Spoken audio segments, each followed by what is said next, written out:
Assalamualaikum warahmatullahi wabarakatuh. Alhamdulillah hamdan wa syukran ala ni'amillah. Salatan wa salaman ala rasulillah Muhammadin ibn Abdillah wa man tabi'ahu wa mawala, amma ba'du. Hadirin para netizen yang dimuliakan Allah subhanahu wa ta'ala, pada kesempatan video kali ini kita akan membahas tentang UAS, Ustadz Abdul Somad, dengan judul memahami UAS dengan memahami circle-nya dan kecondongan ideologinya. Ustadz Abdul Somad, kenapa tidak disebut Kiai Haji Abdul Somad? Karena UAS datang dengan tradisi dan budaya Timur Tengah. Jadi di Timur Tengah sana, di Islam transnasional, Mesir dan lain sebagainya, yang paling tenar itu, yang disebut kiai itu, itulah disebut ustadz. Tapi kalau di NU, ustadz itu di bawah kiai, yang ilmunya belum dalam-dalam amat lah, disebut ustadz. Tetapi sekarang ada kerancuan, apakah ustadz itu yang ilmunya biasa-biasa saja atau ilmunya tinggi. Itu benturan dua kebudayaan NU dan kebudayaan Timur Tengah. Jadi UAS ini adalah jebolan Timur Tengah, tepatnya yaitu Universitas Al-Azhar Mesir. Kemudian juga belajar di Maroko, Institut Darul Hadis Al-Hasaniyah. Kemudian juga di Sudan. Dan disitulah muncul gelar LCMA. Dalam bahasa guyonan adalah langsung ceramah masalah agama. Saya pun tidak tahu LC itu apa. Hadirin yang dimuliakan Allah subhanahu wa ta'ala, banyak memang generasi muda kita yang dikirim belajar di Timur Tengah, mendapatkan gelar LC, kemudian lupa dengan ke-NU-annya, lupa dengan Islam dan NKRI-nya, lupa dengan Islam dan Pancasila-nya, lupa dengan konsep beragama dan bernegara ala Indonesia, Nahdlatul Ulama. Ini yang menjadi masalah. Ngakunya masih NU tetapi pemikirannya sudah Timur Tengah. Inilah yang akan kita soroti dari sosok UAS ini. Setelah kita lihat bagaimana pendidikan beliau, kita salut, kita hormat, kita kagum dengan keilmuan agama beliau. Itu tidak diragukan lagi. Terutama di bidang ilmu hadis yang menjadi spesialisasi beliau. Tetapi setelah masuk ke Indonesia, ulama sehebat apapun, sepintar apapun, hafal ribuan hadis, bahkan hafiz sekalipun, itu tidak akan menjadi kekaguman, tidak akan dalam tanda kutip direken atau diperhitungkan selama orang itu tidak nyambung dengan Islam Indonesia, Islam NKRI, Islam Pancasila. Jadi mohon maaf, orang-orang pintar di luar sana, grand syekh, ahli tafsir, ahli Quran, ahli hadis, ahli agama dari Mesir, dari Sudan, dari Maroko, dari Suriah, dari Arab Saudi. Ketika datang ke Indonesia, maka keilmuan agamanya ini bukanlah menjadi patokan. Kenapa? Karena di Indonesia haruslah dibarengi dengan pemahamannya terhadap Islam Indonesia, terhadap Pancasila. Kalau dia tidak paham Pancasila, maka itu tidak direken, tidak ada kekaguman bagi kita dan tidak patut untuk diikuti secara full. Itulah resiko konsekuensi tinggal di Indonesia. Hadirin yang dimuliakan Allah subhanahu wa ta'ala, kondisi inilah yang diratapi, yang disesali, yang menjadi tekanan dalam hati orang-orang Islam yang ingin mendirikan negara Islam Indonesia, atau paling tidak negara NKRI bersyariah. Mereka tidak ingin konsep Pancasila itu ada, karena hanya mengekang membatasi Islam di Indonesia. Tidak bisa leluasa menjadi penguasa tunggal, tidak bisa leluasa menerapkan syariah Islam, tidak bisa leluasa mengatur seluruh agama yang ada di Indonesia. Bagi mereka ini musibah, tapi bagi kita NU ini adalah berkah. Karena dengan Pancasila ini kita hidup bersama, hidup sejalan, duduk sama rendah, berdiri sama tinggi. Dari mana Nahdlatul Ulama atau Hadratus Syekh Hasyim Asy'ari mengkonsep Pancasila ini? Ide dasarnya adalah dari Piagam Madinah, di mana kita hidup bersama, membangun negara ini tanpa membeda-bedakan agama, bangsa, suku, ras, dan lain-lain. Yang penting kita bersama, yang penting kita memajukan komunitas atau negara ini bersama-sama. Gangguan terhadap Kristen adalah gangguan terhadap Islam. Gangguan terhadap Yahudi adalah gangguan terhadap Islam.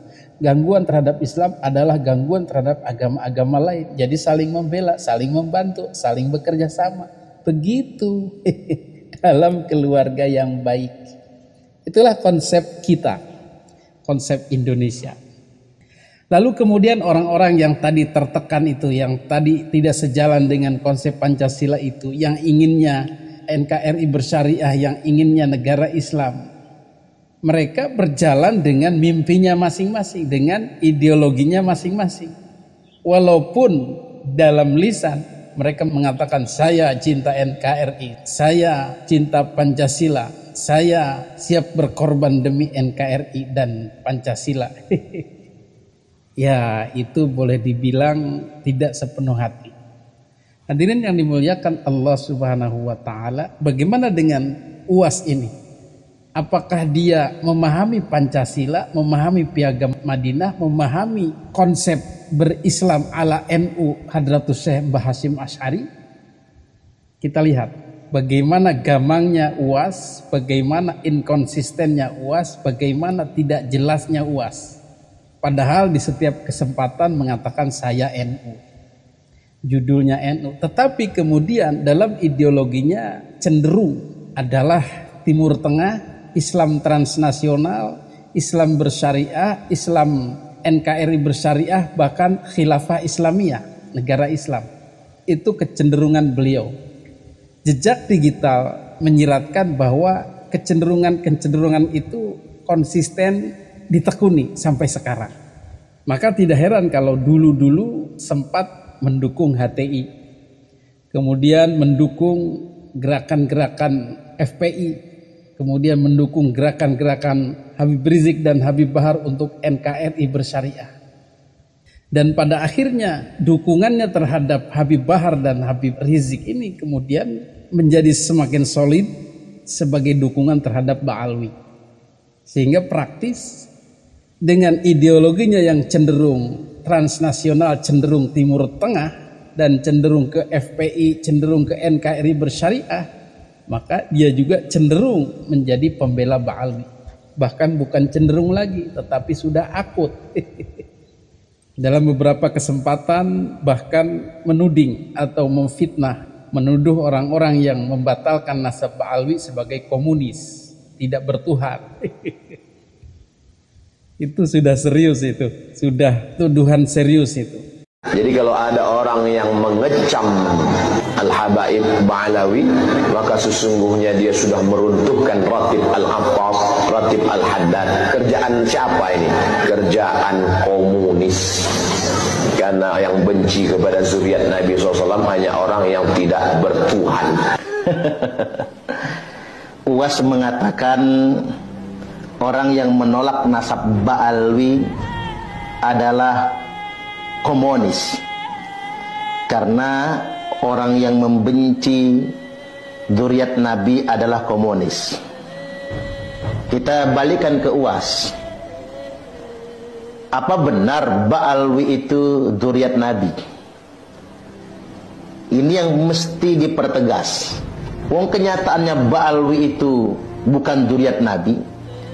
Jadi kita hari ini bukan dalam rangka menolak zuriat Nabi, tapi kita semua menegaskan Ba'alwi itu terbukti bukan zuriat Nabi.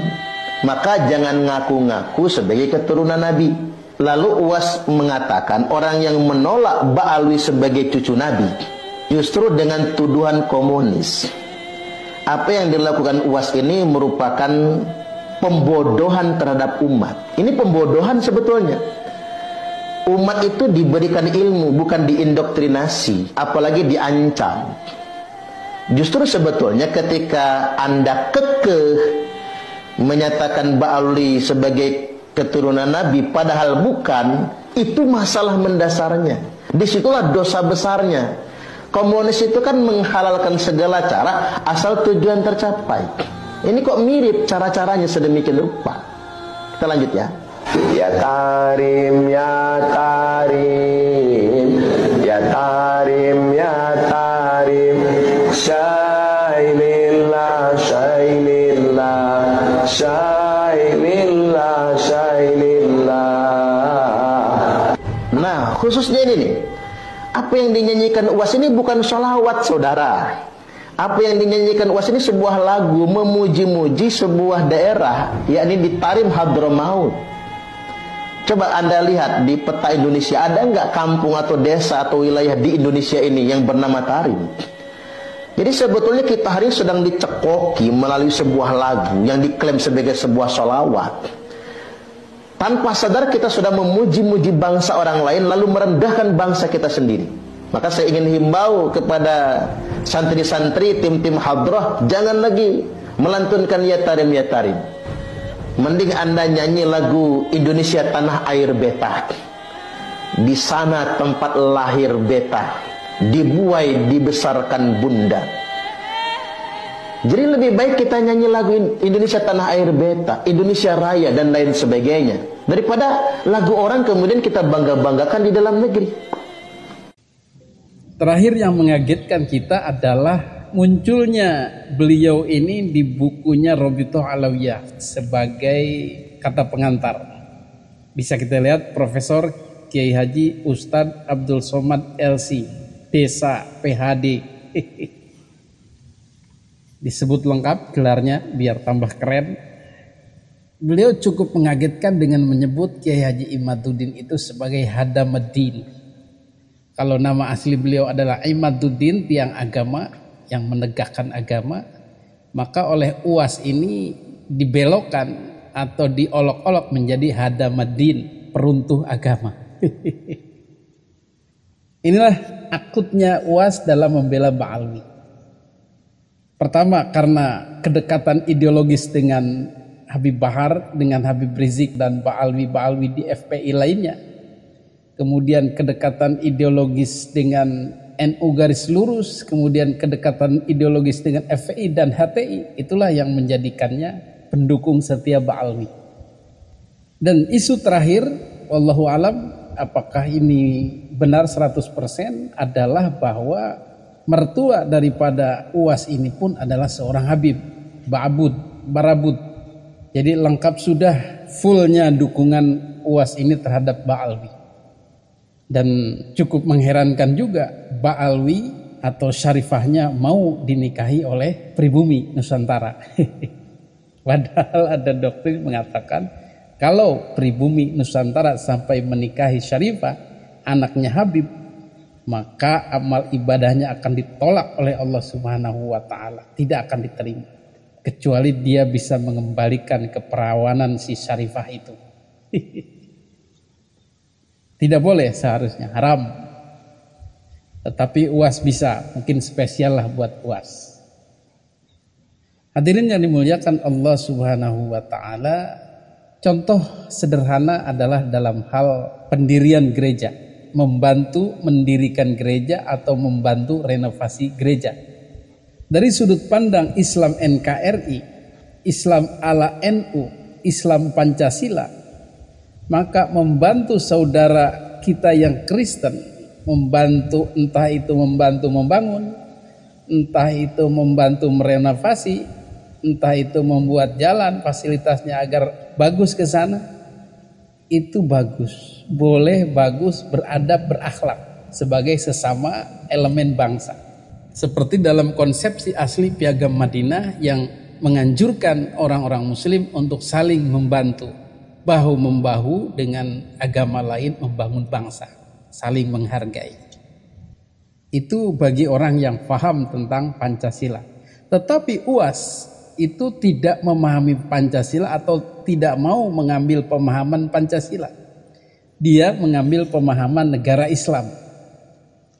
Mengambil pemahaman hegemoni Islam, yaitu bahwa orang yang membantu atau pejabat yang membantu mendirikan gereja atau merenovasi gereja maka berdosa, tidak boleh. Dia akan mendapatkan dosa turunannya. Bagaimana dalam agama Islam seorang muslim karena jabatannya dia memberi izin berdirinya rumah ibadah seperti kelenteng, gereja, dia dapat dosa jariah, mengalir terus. Man sanna fil islami sunnatan hasanatan, siapa yang berbuat baik falahu ajruha, dia dapat pahalanya. Man sanna fil islami sunnatan sayyi'atan, siapa yang membuat yang tak baik falahu wizruha, dia dapat dosanya. Wa wizru man amila biha, dosa orang yang melakukannya sampai hari kiamat. Setiap berbunyi teng teng, bisa dibelangkung malaikat, teng kelompang, teng kelompang, teng kelompang, teng kelompang. Rasakanlah tuh, rasakan. Jadi harus keras terhadap agama lain. Jangan boleh berkembang lah begitu. Itu konsepsi negara Islam. Konsepsi Islam transnasional Timur Tengah. Dan ini bertabrakan dengan konsepsi NU. Dari sini pun sudah kelihatan bagaimana kecenderungan atau kecondongan ideologi UAS. Berbeda dengan Profesor Dr. Quraish Shihab yang mengambil konsepsi Pancasila, mengambil konsepsi Piagam Madinah, mengambil konsepsi perjanjian Nabi, baik dalam Piagam Madinah maupun dalam perjanjian Najran. Itu terdapat akhlak mulia, berbudi kepada penganut agama lain. Maka beliau mengatakan boleh.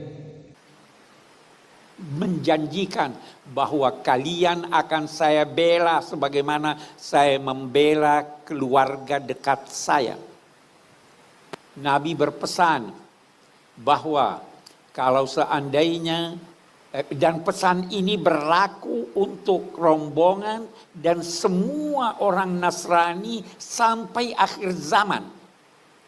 Di teksnya itu berkata apa? Kalau umat Kristiani membutuhkan sesuatu untuk kebutuhan agama mereka atau ingin merenovasi gereja-gereja mereka, hendaklah mereka dibantu bukan berupa hutang tapi pemberian. Nah, dari dua cara pandang ini sekarang kita paham bagaimana pemikiran UAS itu.